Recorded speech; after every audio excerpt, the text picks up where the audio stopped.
Bienvenue à vous dans le grand dossier. Il a fallu moins d'une semaine pour que la relation entre Donald Trump et Vladimir Poutine s'envenime. Rencontre à Budapest annulée, conversation qui ne mène nulle part. Première sanction américaine contre le pétrole russe. Le président américain semble exaspéré par les manœuvres dilatoires du président russe.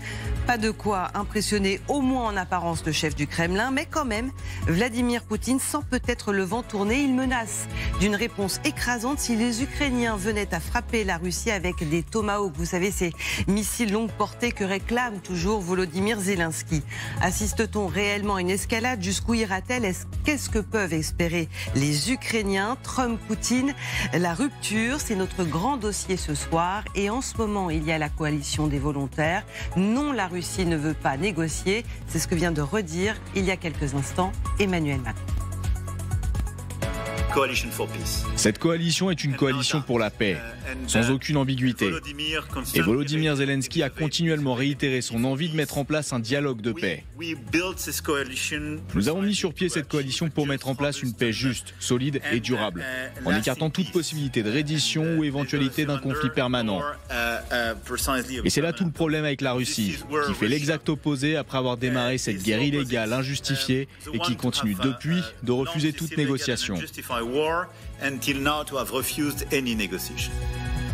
Vladimir Poutine qui laisse les portes fermées, ça exaspère les Européens, mais ça c'est depuis longtemps, mais ça semble aussi exaspérer depuis plus récemment Donald Trump, et c'est peut-être là que la donne est en train de changer. On en parle avec autour de la table Gwendoline de Bono. Bonjour Gwendoline. Bonjour. Éditorialiste international LCI. À côté de vous, Vincent Crouzet. Rebonjour Vincent, expert en renseignement et écrivain, auteur du Chevalier de Jérusalem aux éditions Robert Laffont. Avec nous également Claude Blanche-Maison.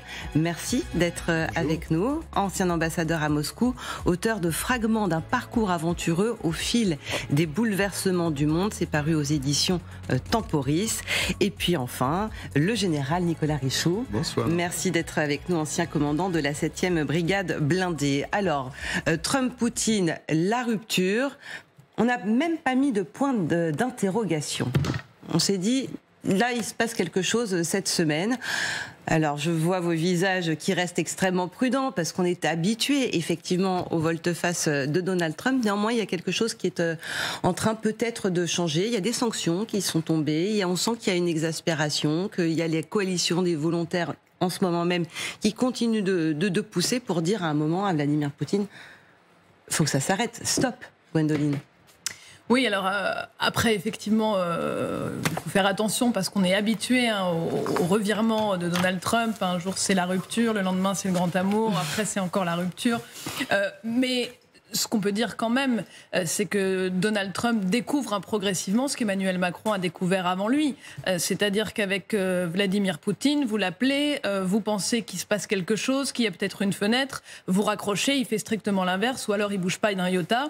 Vous répétez comme ça l'opération 1 mois, 2 mois, 3 mois, et puis au bout d'un moment, vous en avez marre. Et c'est peut-être ce qui est en train de se passer avec Donald Trump, qui a pris effectivement ces sanctions, on va peut-être en reparler, mais qui sont importantes. Et puis surtout, c'est un premier acte, parce que pour l'instant, il n'y a pas eu beaucoup d'actes. Quelques petites choses, mais pas d'actes aussi concrets et clairs. Donc là, il est peut-être en train de se passer ça. Et Donald Trump, on le sait, on l'a dit beaucoup ici, est quelqu'un qui sait assumer un rapport de force. Donc peut-être qu'il va aller vers ce rapport de force qu'il n'a pas fait pour l'instant. Après, là où il faut faire attention, c'est que le parti républicain d'aujourd'hui, les gens qui y sont, les gens qu'a nommé Trump, il y a quand même beaucoup, il y a eu un travail des Russes sur les 20 dernières années, les 30 dernières années sur ce parti républicain. Les services russes ont fait un gros travail sur son parti, donc il y a quand même beaucoup de vents contraires au sein de l'administration Trump, donc il faut rester quand même assez prudent. Mais en tout cas, aux yeux du monde entier, peut-être effectivement que Donald Trump s'agace à force de voir les portes que ferme à chaque fois Vladimir Poutine. Peut-être qu'il veut en quelque sorte garder la face, parce qu'au bout d'un moment, ça fait quand même une série d'humiliations pour le président américain qu'on écoute. Pour être honnête, la seule chose que je peux dire, c'est qu'à chaque fois que je parle avec Vladimir, nous avons de bonnes conversations, mais elles ne mènent nulle part. Écoutez, il mène une guerre, il est en guerre. Ce sont deux camps très compétents, et c'est ainsi que fonctionne la guerre.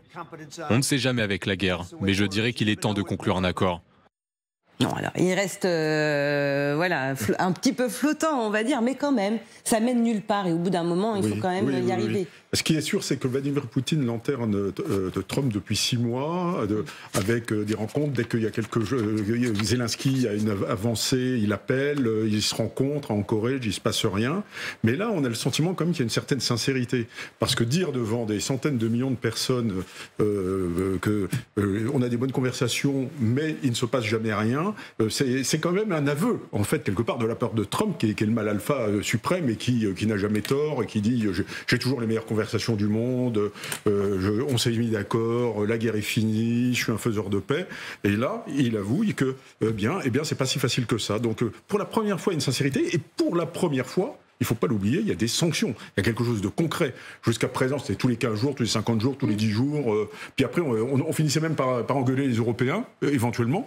Et là, pour la première fois, il y a 2 entreprises de pétrole russes très importantes. Ce sont 2 mastodontes. 2 mastodontes qui sont sanctionnées. Et ça, c'est pas rien. Et ça peut les attaquer au portefeuille très fort. Claude Blanche-Maison, est-ce que vous reprendriez ce terme de sincérité sur cette affaire-là de Donald Trump pour la première fois ?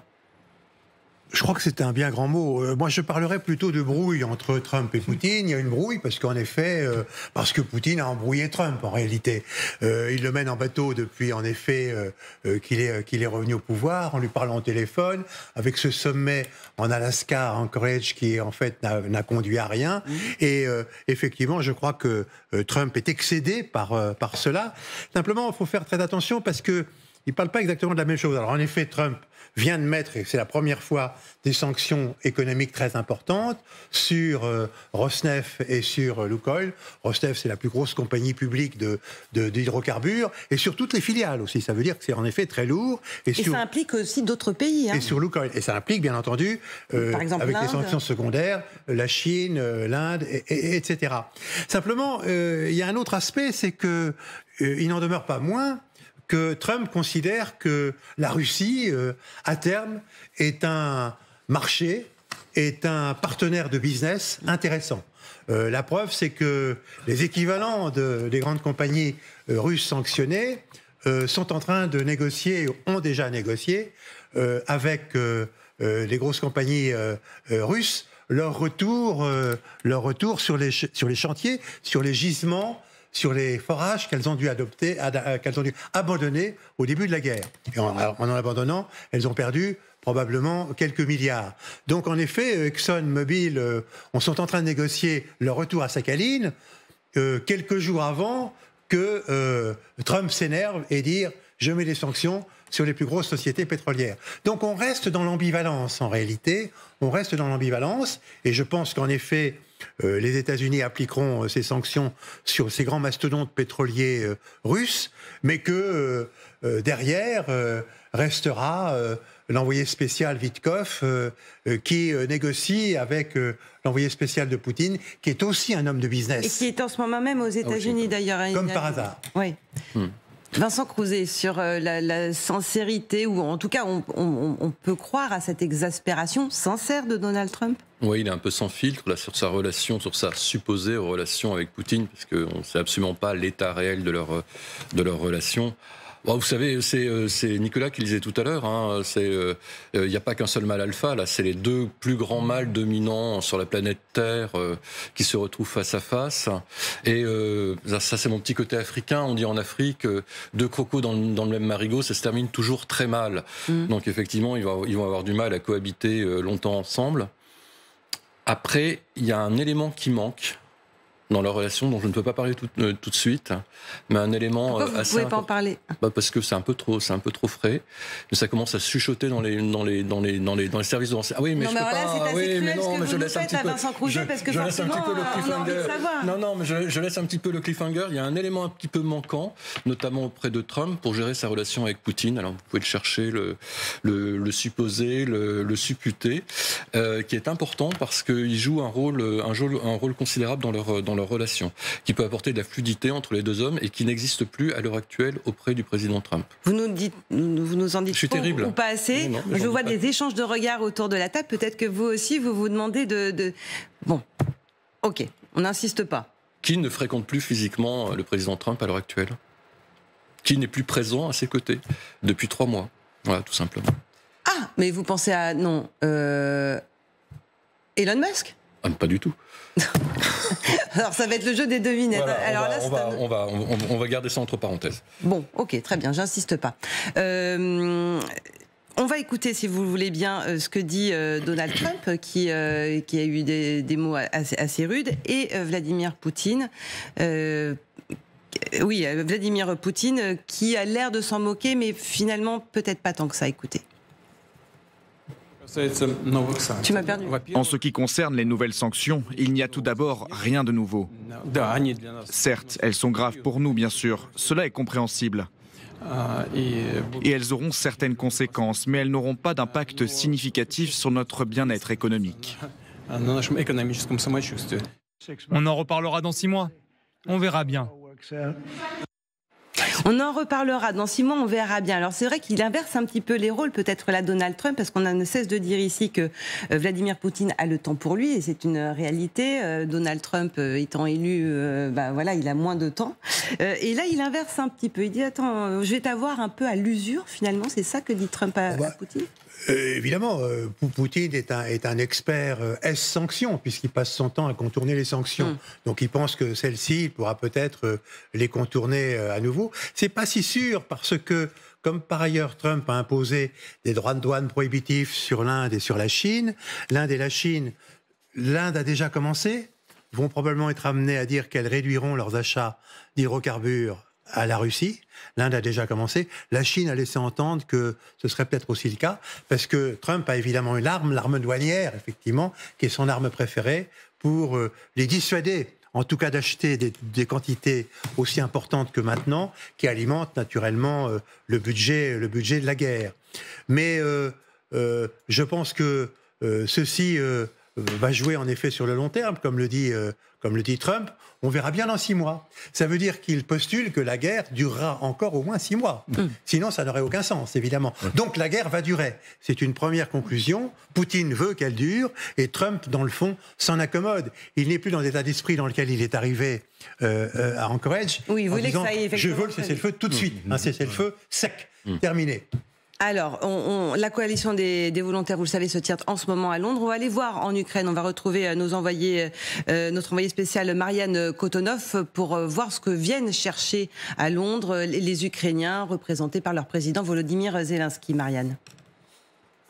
Ce dont l'Ukraine a désespérément besoin encore et toujours, ce sont des armes. Alors bien sûr, des armes à longue portée, puisque Trump a dit non pour les Tomahawk. Eh bien, il reste à l'Ukraine les Scalp français et les Storm Shadow britanniques, mais ils en ont en très peu de quantité. Et puis même les autres armes également. Nous sommes allés sur des positions d'artillerie et les artilleurs que nous avons vus du côté d'Orikiv n'avaient plus qu'un seul obus à tirer, et ils nous ont dit que partout sur ce front-là, les stocks étaient vraiment très bas. Et puis il y a aussi la défense antiaérienne, parce que cela, en armes défensives, il faut protéger en ce moment les infrastructures électriques qui sont très visées par les Russes, et nous sommes à l'approche de l'hiver, et ça c'est une catastrophe pour la population ukrainienne. Dans toutes les villes où nous sommes allés, il y a des shutdowns électriques, des blackouts dans tout le pays. À Zaporizhzhia par exemple, des coupures d'électricité qui peuvent aller jusqu'à 3 ou 4 heures. Avec l'hiver qui est là, eh bien ce sont des gens qui sont sans chauffage, sans électricité, et ça ne peut évidemment pas être tolérable pour la population.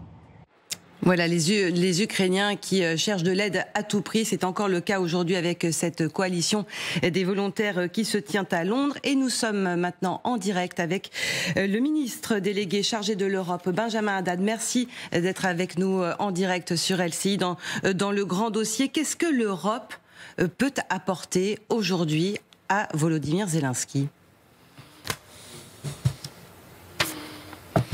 Bonjour, cette coalition des volontaires, vous le savez, c'est un format qui a été créé par la France et le Royaume-Uni avec nos partenaires européens pour pouvoir d'abord travailler avec les Ukrainiens sur les garanties de sécurité qu'on apporterait à l'Ukraine après un éventuel cessez-le-feu, puisque bien sûr, le but c'est d'être avec les Ukrainiens dans la durée pour dissuader une future agression de la Russie. On sait que si demain cette guerre venait à s'arrêter, on ne veut pas qu'elle soit juste une parenthèse qui serait utilisée par la Russie pour se réarmer et pour après préparer une prochaine agression. Donc ça veut dire continuer à aider l'armée ukrainienne dans le temps long pour qu'elle soit indépendante, robuste, forte, et puis réfléchir aussi au rôle que joueront les Européens dans ces garanties de sécurité avec potentiellement des déploiements de contingents dans des points stratégiques sur le territoire ukrainien. Mais à court terme, bien sûr, c'est de continuer notre soutien aux Ukrainiens. Il y avait hier le Conseil européen avec les 27 qui ont continué à affirmer leur soutien dans le temps long. On a commencé à travailler notamment sur l'utilisation des avoirs gelés de la Russie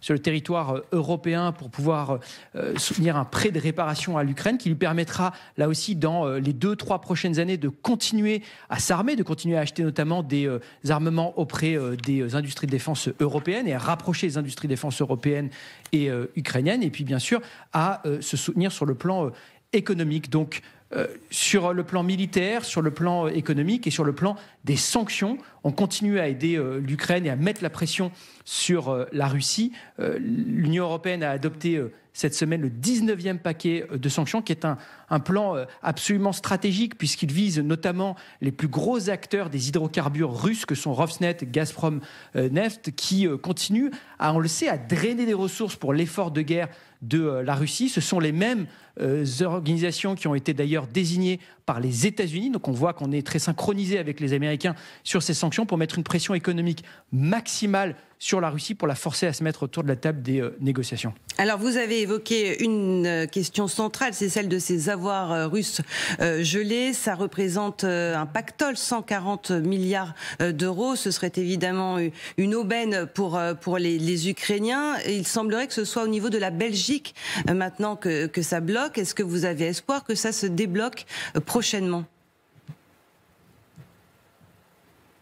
Oui, on a fait un premier pas important hier pour continuer à finaliser les contours de ce prêt de réparation à l'Ukraine en utilisant les avoirs gelés. Alors vous le savez, on utilisait déjà les revenus qui sont générés par les avoirs gelés pour financer un prêt de 50 milliards d'euros au niveau du G7 à l'Ukraine. Et là, il s'agirait d'utiliser le reste. Alors nous, on avait émis quelques conditions sur le cadre d'utilisation, que ce soit en respect avec le droit international, et ça l'est, puisqu'il ne s'agit pas de confisquer ici les avoirs gelés, de les utiliser pour cet emprunt en anticipation des réparations que devra payer la Russie après la guerre. Dans leur utilisation, on veut que ça aille aussi bien aux besoins militaires que pour les autres besoins, et bien sûr pour acheter du matériel militaire européen, puisqu'il s'agit là vraiment d'approfondir la coopération entre nos industries de défense européennes et ukrainiennes.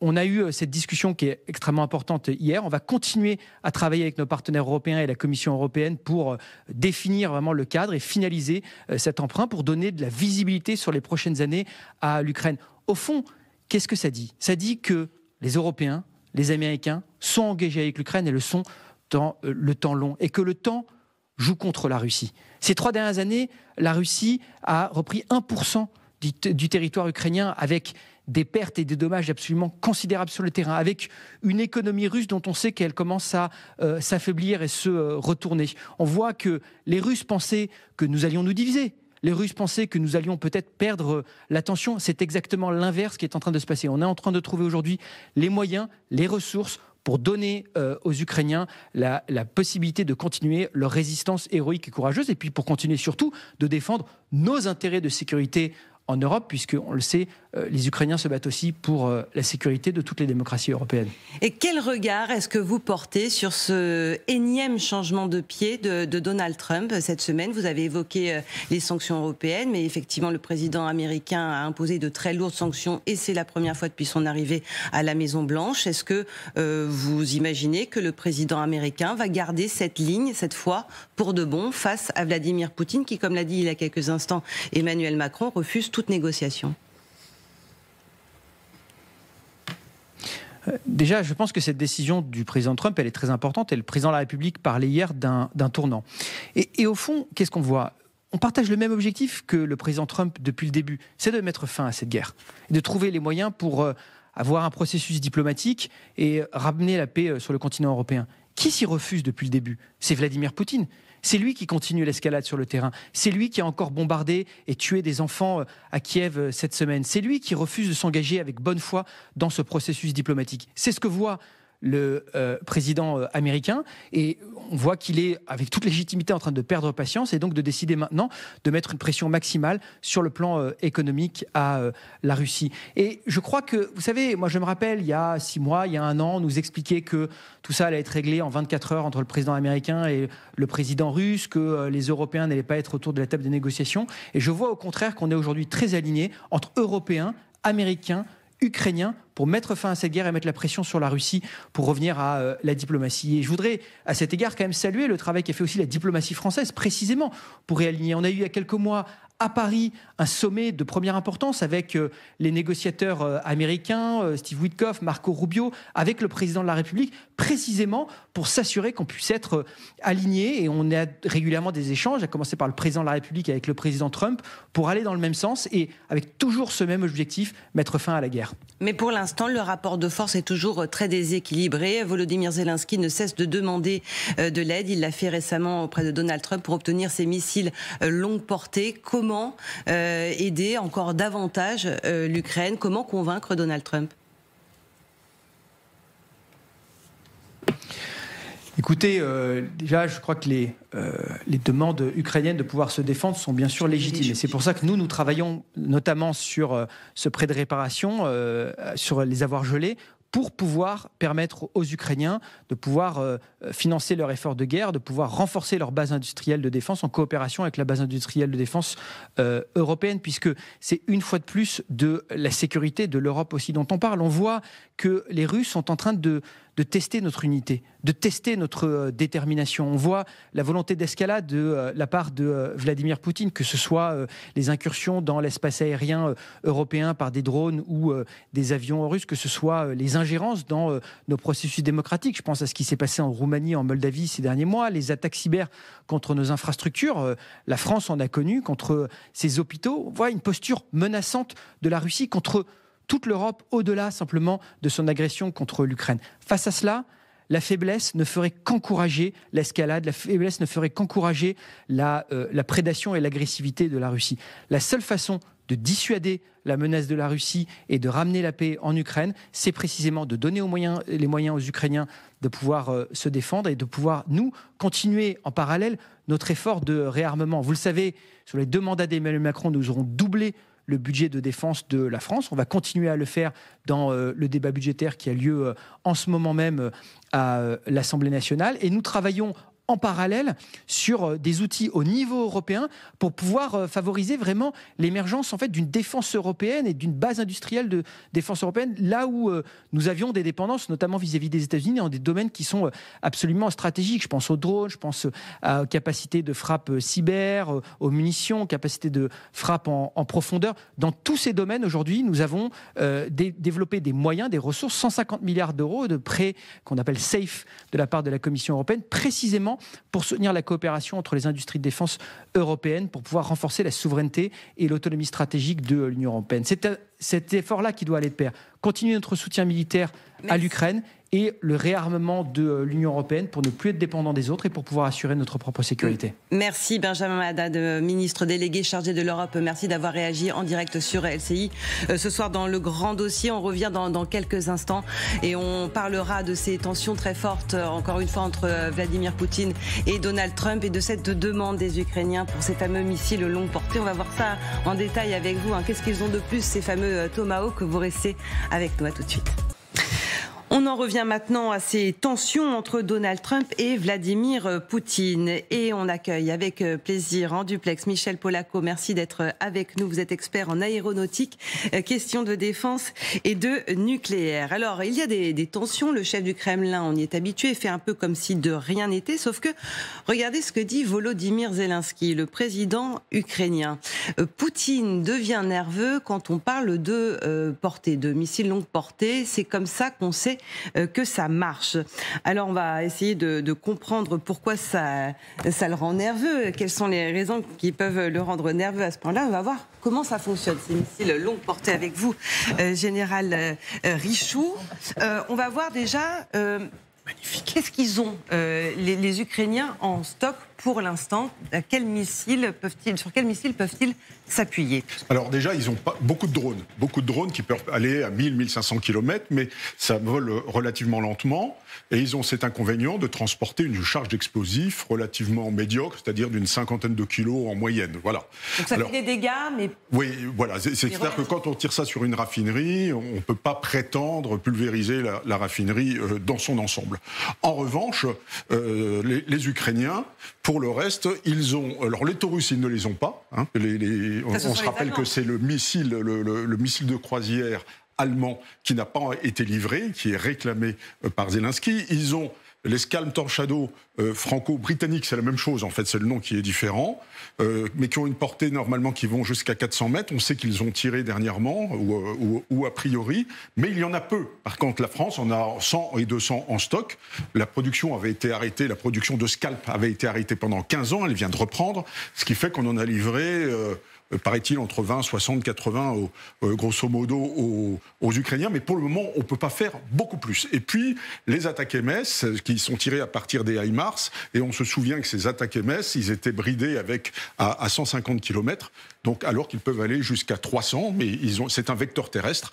Et alors, à 150 km, ça veut dire que s'ils sont 50 km en arrière des lignes, parce qu'ils ne sont pas sur la ligne de front, en fait, ils tirent à 100 km en arrière des troupes russes, ce qui veut dire qu'ils ont une portée opérative, tactique opérative, mais certainement pas une portée stratégique. Donc il leur manque le vecteur qui permet d'aller beaucoup plus loin, d'où...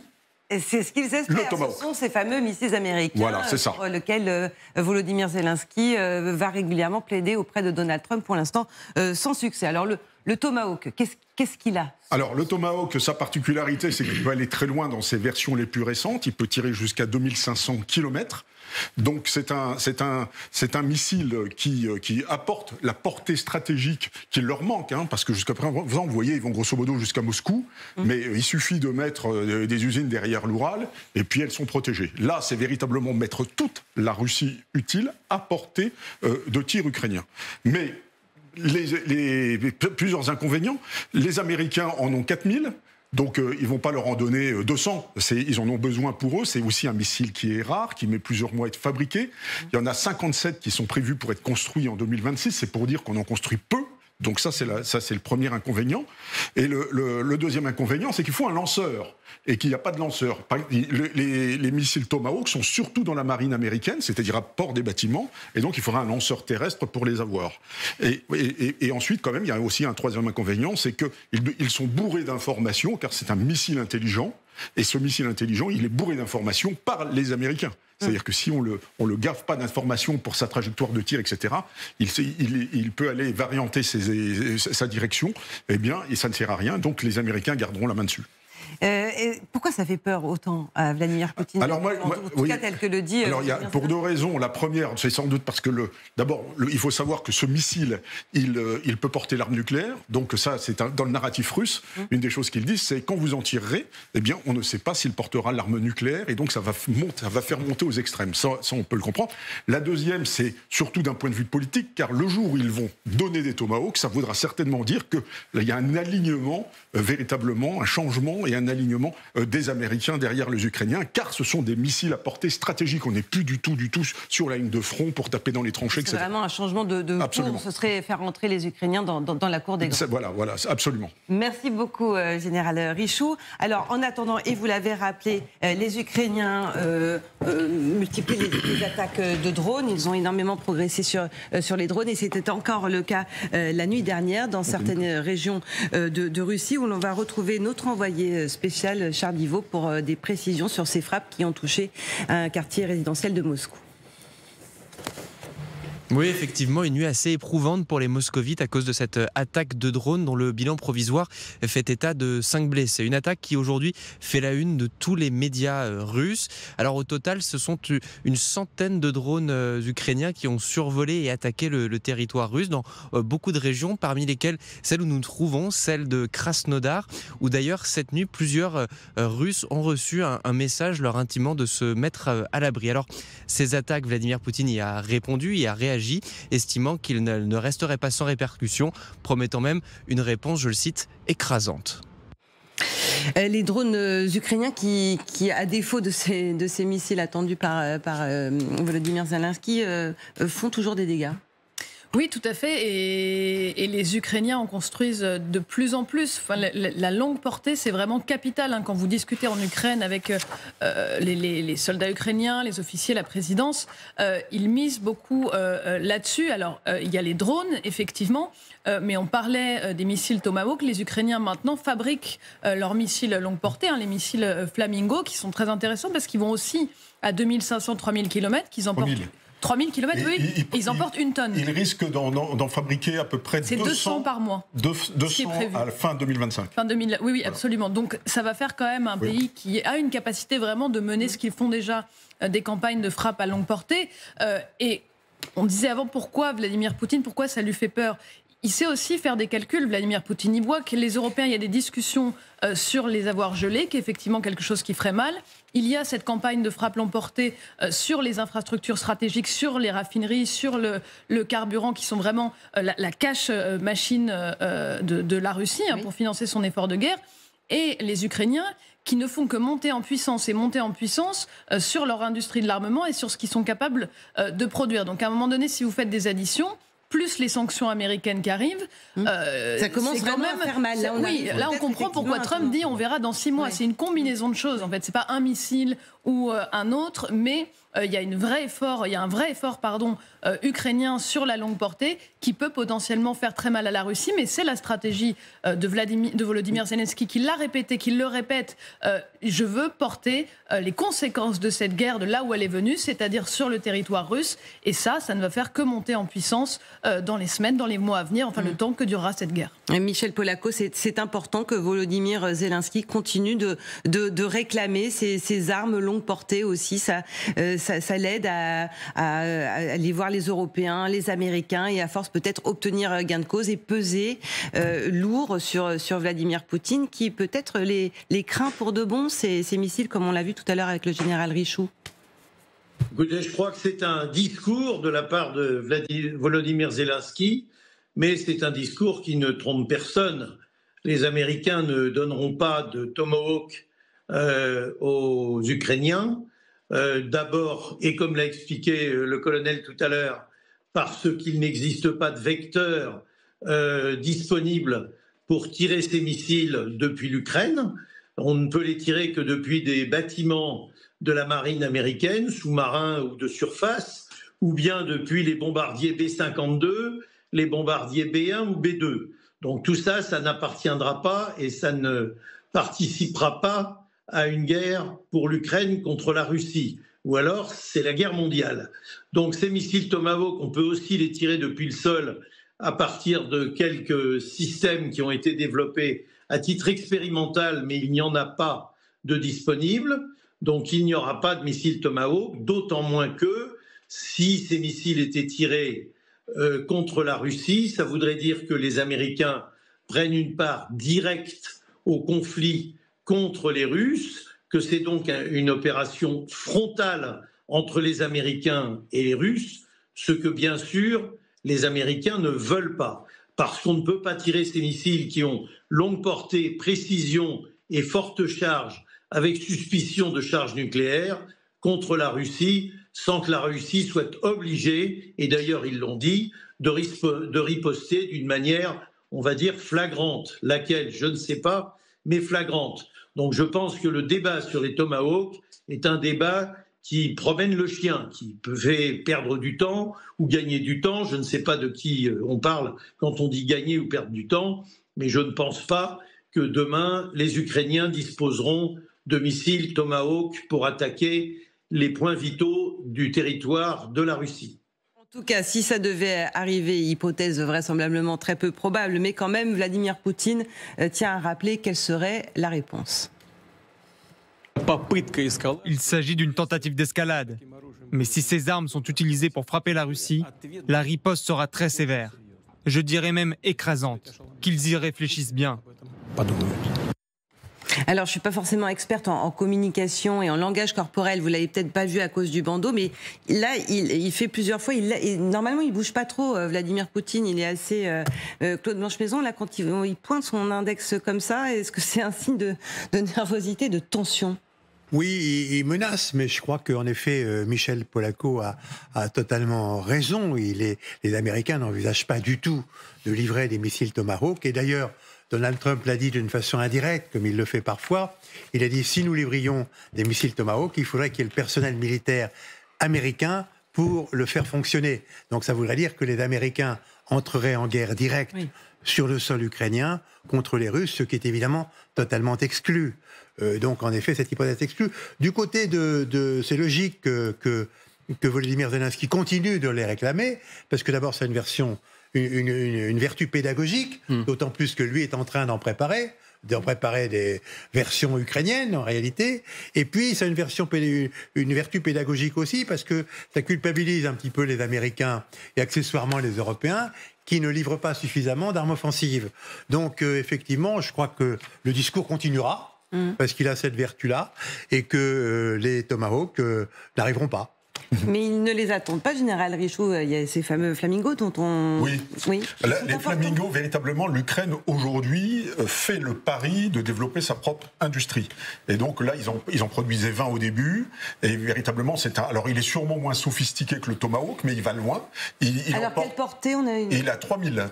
Et il emporte à peu près comme le Tomahawk, 400-500 kilos d'explosifs. Donc là, quand ça tombe sur une raffinerie, je peux vous dire que là, ça fait vraiment des dégâts. Oui, là, ça déménage. Alors là, ça déménage complètement. Donc ce missile est sûrement moins sophistiqué, mais il est quand même intelligent. Il est capable, paraît-il, de varianter sa direction. Et puis, il va commencer à être produit en série et en masse. Donc là, effectivement, l'Ukraine n'attend pas les Tomahawks parce que ils veulent les Tomahawks pour avoir le soutien américain, mais véritablement, c'est véritablement politique. Compte tenu de la masse qu'ils peuvent attendre, peut-être quelques dizaines, 20, 30, dans tous les cas de figure, ça ne serait pas significatif. Or là, s'ils en fabriquent 200 par mois à compter du mois de décembre, ça va commencer là à envoyer la sauce et à tirer sur toute la Russie utile, c'est-à-dire même une base à 2500-3000 km pourra être atteinte. Et c'est une inquiétude aussi pour les Russes, parce que les Ukrainiens développent leur industrie, des flamingos, c'est pas exclu de penser qu'après ils pourront les vendre aux États baltes et que d'autres États se dotent vraiment de missiles longue portée qui auront été éprouvés sur le terrain ukrainien, ce qui est entre guillemets aujourd'hui un gage de qualité, en tout cas du fait que ça ait marché. Donc c'est vraiment une source d'inquiétude, ça, l'industrialisation de l'Ukraine, particulièrement sur les missiles longue portée. Michel Polaco, vous êtes impressionné par ce pays qui est en guerre depuis 3 ans et demi maintenant, qui est impressionné par son ingéniosité, notamment sur les drones, et qui est capable, malgré la guerre, malgré les frappes russes, de développer ce missile que l'on voit à l'image, ce fameux Flamingo. Alors je dois reconnaître qu'il y a quelque chose d'assez admirable dans, je dirais, l'assemblage de la communication et de l'action de la part des Ukrainiens qui, d'abord, ont inventé, on peut dire, la guerre avec les drones, parce que jusqu'ici, on utilisait des drones pour faire la guerre très peu, mais ça avait été utilisé par les Israéliens lors de l'opération Paix en Galilée. Bon, les derniers grands utilisateurs étaient les Américains en Afghanistan, mais disons que c'était très marginal et c'était des appareils assez sophistiqués, très chers, d'un usage assez complexe. Les Ukrainiens ont démocratisé l'usage du drone. Cela dit, les Russes sont arrivés derrière et ils ont montré qu'ils étaient capables d'en faire autant. En revanche, sur le plan de la communication, ils ont montré aussi qu'ils étaient capables de hausser les épaules, de hausser le ton, de donner le sentiment, d'abord de montrer qu'ils étaient terriblement combatifs et de donner le sentiment qu'ils avaient une capacité de mobilisation de non seulement leurs hommes, leurs troupes, mais de leur industrie. Donc tout ça, c'est effectivement quelque chose qu'on peut noter et qui est vraiment à leur avantage, à leur profit. Pour revenir une seconde sur les Tomahawks, comme le disait le général Richoux il y a un instant, n'oubliez jamais que quand les Américains en ont tiré, guerre du Golfe en 90, Afghanistan après les années 2000, après les affaires Ben Laden, Libye, etc. Ça a toujours été des gerbes de plusieurs dizaines, pour ne pas dire plusieurs centaines de Tomahawks. Ça représente une fortune Et deuxièmement, ça représente des capacités de tir simultanées ou quasi simultanées et de ciblage qui sont considérables.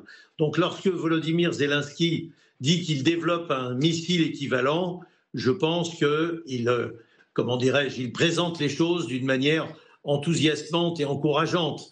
Mais il y a beaucoup de chemin à faire, exactement comme il y a du chemin à faire pour construire une aviation de combat ukrainienne. Vous avez vu qu'ils ont passé des commandes à la Suède, en tout cas qu'ils envisagent de le faire, dans des proportions considérables. Tout ça, c'est un discours qui va de pair, c'est la partie politique, avec une action militaire. Et là-dessus, il faut reconnaître que les Ukrainiens sont très impressionnants. Merci Michel Polaco. Vous vouliez réagir, Général Richard? Moi, je suis absolument d'accord avec ce qui vient d'être dit. Le Flamingo a été développé à partir du Neptune. Le Neptune, c'était un missile qui tapait à 100, 150, 175 km et c'est celui qui a coulé le Moskva en avril 2022. Donc c'était un missile anti-navire. Et à partir d'un missile anti-navire qui tape à moins de 200 km, ils en ont fait un missile qui tape à 3000 km en l'espace de 2 ans. Bon, là, je crois qu'il y a effectivement un savoir-faire technologique qui est absolument considérable. Mais on n'est plus très étonné parce que ceux qui ont révolutionné la guerre avec les drones, ce sont bien les Ukrainiens aujourd'hui. Donc ils ont montré que technologiquement, c'est pas étonnant car du temps de l'Union soviétique, l'Ukraine était vraiment là où il y avait, on fabriquait toute l'aéronautique, etc., etc. Ils ont des ingénieurs de très haut niveau. Oui, absolument. Claude Blanche-Maison, peut-être une réaction sur le fait que Vladimir Poutine se dit nerveux. Enfin. C'est Volodymyr Zelensky qui dit que Vladimir Poutine est nerveux, mais il a des raisons de l'être finalement, même s'il n'y a pas les Tomahawks. Il est en train de perdre l'impression qu'il avait réussi à créer, peut-être que dans le fond, la Russie progressait, qu'elle progressait lentement, mais qu'elle tenait le bon bout en quelque sorte. Et puis coup sur coup, il y a ces nouvelles sur des missiles donc portés ukrainiens. Il y a le fait que le sommet de Budapest n'aura pas lieu. Et il comptait beaucoup sur le sommet de Budapest. Et puis que, effectivement, Trump, exaspéré, prend des sanctions, finalement les premières, contre des compagnies, contre des groupes pétroliers russes très importants. Et puis que, parallèlement, l'Europe, qui était au balcon, qui était impuissante, qui n'était pas invitée à Budapest, se manifeste en étant en train de chercher comment elle pourra utiliser les 150 milliards d'euros. 140 oui, enfin... Ça dépend où, parce qu'il y en a un petit peu ailleurs qu'en Belgique. Ouais. Mais dans le fond, la dernière idée étant non pas de les saisir, parce que ça serait impossible, mais de déclarer que la Russie devra payer de toute façon des réparations et que ce que l'on va faire, c'est que l'on va gager des prêts sur les réparations futures de la Russie représentées par ses actifs gelés. C'est assez astucieux comme montage juridique. Et Poutine commence à s'inquiéter. Alors, il y a un vrai sujet que vous venez d'évoquer, Claude Blanche-Maison, on va le creuser avec vous. Kadi, rebonjour Kadi, cette question des avoirs russes gelés. C'est la Belgique là qui semble bloquer cette fois. Oui, ça fragilise encore cette Union européenne, décidément. Alors effectivement, il y a environ 210 milliards d'avoirs russes qui dorment. Là, on parle de 140 milliards d'euros d'actifs russes gelés pour aider donc l'Ukraine à financer sa défense et sa reconstruction. Vous avez fait un petit graphique, sauf que effectivement la Belgique, dirigée par le nationaliste Bart De Wever, bloque. Pourquoi ? Parce qu'il estime, cet homme, Bart De Wever, le Premier ministre belge, que confisquer ces actifs pourrait, primo, être illégal. Il parle d'une violation du droit international. Il met d'ailleurs en avant le fait que la Russie pourrait poursuivre l'Union européenne ou encore la Belgique. Secondo, risque financier. La majorité des actifs est chez Euroclear en Belgique. Euroclear qui risque de devoir rembourser seul. Euroclear, il faut savoir que c'est une banque très spéciale qui est basée à Bruxelles et qui agit comme une sorte de coffret-fort géant pour des actifs financiers de gouvernements et d'institutions du monde entier. Et puis, tertio, une injustice qui est perçue par Bart De Wever. Il veut que tous les pays de l'Union européenne partagent en fait ces risques. Il révèle que leurs propres actifs russes, pas juste la Belgique, un vrai souci de transparence pour les Belges. Par ailleurs, Bart De Wever, il accuse les autres nations en fait de cacher leurs actifs russes pour laisser la Belgique assumer seule. C'est ce qu'il dit.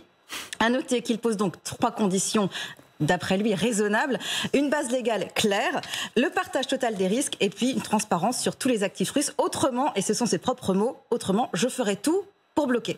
Merci beaucoup, Kadi. Juste pour donner un ordre d'idée, c'est 140 milliards. Le budget que l'Ukraine a consacré en 2025 à sa sécurité, à la guerre, à la défense, c'est 50 milliards. Donc 140 milliards. Ça ferait 3 années. Et le compte est bon, exactement. Et donc là ça aussi, ça pourrait changer la donne. Alors, mais ce qui est important aussi, parce que quand vous parlez avec les Ukrainiens, donc on parlait de l'armement ukrainien, de l'effort sur l'industrie, etc., il y a quelque chose qui est très frustrant pour eux. Ils disent, nous, on a les capacités, on a les lignes de production, on a les ouvriers, les usines, le savoir-faire là-dessus, on est bon. Mais ils disent, on n'a pas les financements. C'est-à-dire qu'on a les capacités de produire énormément d'armes pour aller sur le front. Mais en termes de financement, il nous manque des lignes de financement. Donc c'est pour ça que ça, c'est très intéressant pour eux. C'est pas une bonne nouvelle pour Vladimir Poutine qui le sait. Et ce qui est intéressant, et ça, c'est au niveau de l'Union européenne, c'est que là, il y a un vrai effet dissuasif. Si on trouve un montage juridique astucieux parce qu'il y a une volonté politique, ça a un effet dissuasif sur la Russie. On n'est plus que dans le discours qui consiste à dire il faut se protéger, il faut faire des murs anti-drones. Là, on impose un coup, plus qu'un coup politique, un vrai coup aux Russes en faisant ça, comme les sanctions. Donc c'est un vrai effet dissuasif et ça, c'est aussi quelque chose qu'il faut noter, quelque chose qui peut, c'est pour cette raison que ça peut avoir un vrai impact. Vincent Crouzet, il va falloir quand même trouver le montage juridique qu'évoquait... Ouais, alors là, moi les bras m'en tombent. C'est-à-dire ? Non, mais je rebondis sur ce que disait le chef d'état-major des armées, le général Mandon, il y a 2 jours. Il parlait de la perception de la Russie, d'une Europe collectivement faible. On est en plein dedans. Je veux dire, il n'y a aucune détermination européenne de se servir de ces fonds gelés. Alors moi, je veux bien le droit de la propriété internationale, etc. Je veux dire, les Russes qui commettent des crimes de guerre tous les jours sur la ligne de front, qui rappent des enfants ukrainiens, etc. Et nous, on se pose des questions sur la légalité de la confiscation des avoirs russes.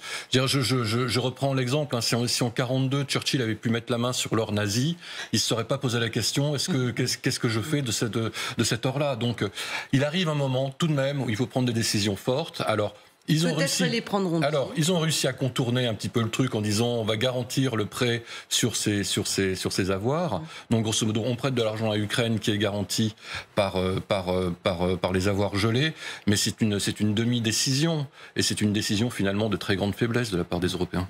Ouais, la différence par rapport à 1942, c'est qu'on n'est pas en guerre avec la Russie. Oui, mais bon. Mais c'est une différence juridique qui est absolument considérable.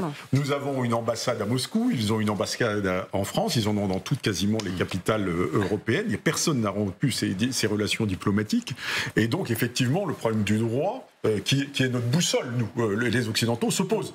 Je dis pas que... Moi, je suis assez d'accord que, des fois, on prend trop de précautions. Mais effectivement, quand on décide à 27, c'est beaucoup moins facile que si c'était la France qui devait décider de confisquer les avoirs russes ou les États-Unis. Vous restez avec nous et vous verrez que la Russie, effectivement, prend beaucoup moins de précautions quand il s'agit de contourner les sanctions et même de faire de l'espionnage à nos dépens. Et vous nous en direz plus qu'a dit tout à l'heure. Vous restez avec nous, le grand dossier revient tout de suite.